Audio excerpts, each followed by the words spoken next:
৯০ দশকের জনপ্রিয় চিত্রনায়ক সোহেল চৌধুরী হত্যা মামলায় ৩ জনকে যাবজ্জীবন কারাদণ্ড দিয়েছেন আদালত। আজ ঢাকার দ্রুত বিচার ট্রাইব্যুনাল ২ এর বিচারক অরুণাভ চক্রবর্তী এ রায় দেন। দণ্ডপ্রাপ্ত আসামিরা হলেন ব্যবসায়ী আজিজ মোহাম্মদ ভাই ওরফে আব্দুল আজিজ, ট্রাম্পস ক্লাবের মালিক আফাকুল ইসলাম ওরফে বান্টি ইসলাম ও আদনান সিদ্দিকী।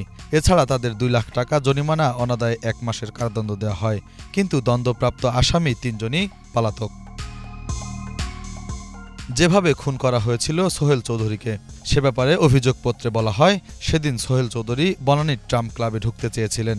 তবে তাকে ক্লাবে ঢোকার অনুমতি না দিয়ে ফিরিয়ে দেওয়া হয়। পরে রাত ৩টার দিকে সোহেল চৌধুরী আবারও ক্লাবের সামনে আসেন। তখন পেশাদার খুনিদের দিয়ে সোহেল চৌধুরীকে গুলি করে হত্যা করা হয়। মামলার এক সাক্ষী পুলিশের কাছে দেওয়া জবানবন্দিতে জানা যায়, সেদিন সোহেল সহ ৭ থেকে ৮ জন লোক ট্রাম্প ক্লাবের সামনে গেলে হঠাৎ গুলি করা হয়। তার পেটে গুলি লাগে, তিনি অজ্ঞান হয়ে পড়ে যান। সন্ত্রাসীদের গুলিতে আরও গুলিবিদ্ধ হন নীরব ও দায়ান, আর সোহেল গুলিবিদ্ধ হয়ে মারা যান। গুলি করার পর ইমন, মামুন, লিটন, ফারুক গাড়িতে করে পালিয়ে যান। সোহেলের সঙ্গে আজিজ মোহাম্মদ ভাই, বান্টি ইসলাম ও আশিস রায় চৌধুরীর আগের ঝগড়ার জেরে তাকে ঠান্ডা মাথায় ভাড়াটে খুনি দিয়ে হত্যাকাণ্ড ঘটানো হয়। ১৯৯৮ সালের ২৪ জুলাই রাত ১০টার দিকে স্ত্রীকে সঙ্গে নিয়ে ক্লাবে যান সোহেল চৌধুরী। তখন ক্লাবে আসেন আজিজ মোহাম্মদ ভাই। আজিজ মোহাম্মদ তার স্ত্রীকে গান গাইতে বলেন। অন্যদিকে সোহেল চৌধুরী ও তার কয়েক বন্ধু গান থামাতে বলেন। এক পর্যায়ে সোহেল চৌধুরী ও তার দলের লোকজন মাহফুজের টেবিলের সামনে আসেন।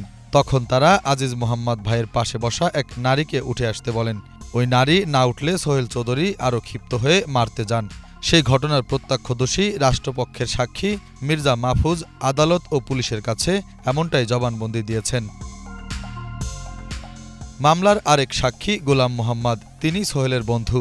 সাক্ষী হিসেবে তিনি তখন ১৬৪ ধারায় জবানবন্দিতে বিচারককে বলেছিলেন, খুন হওয়ার আগে আজিজ মোহাম্মদ ভাইয়ের সঙ্গে সোহেল চৌধুরীর ঝগড়া হয়।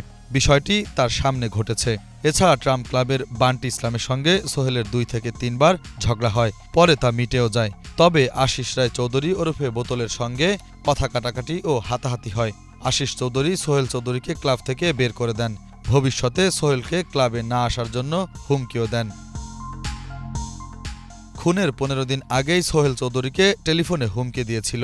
তার হত্যা নিয়ে সোহেল চৌধুরীর মা নূরজাহান বেগম আদালতকে বলেন, তাদের বাসার উল্টো দিকে ট্রাম্প ক্লাব। হত্যাকাণ্ডের দিন রাত ২টায় সোহেল বাসায় ফেরেন। সোহেল খুন হওয়ার ১৫ থেকে ২০ দিন আগে টেলিফোনে আজিজ মোহাম্মদ ভাই ও বান্টি ইসলামের লোকজন হত্যার হুমকি দিয়েছিলেন। তারা বলেছিলেন, সোহেলের মৃত্যুর দিন ঘনিয়ে আসছে। Bangla vision news desk.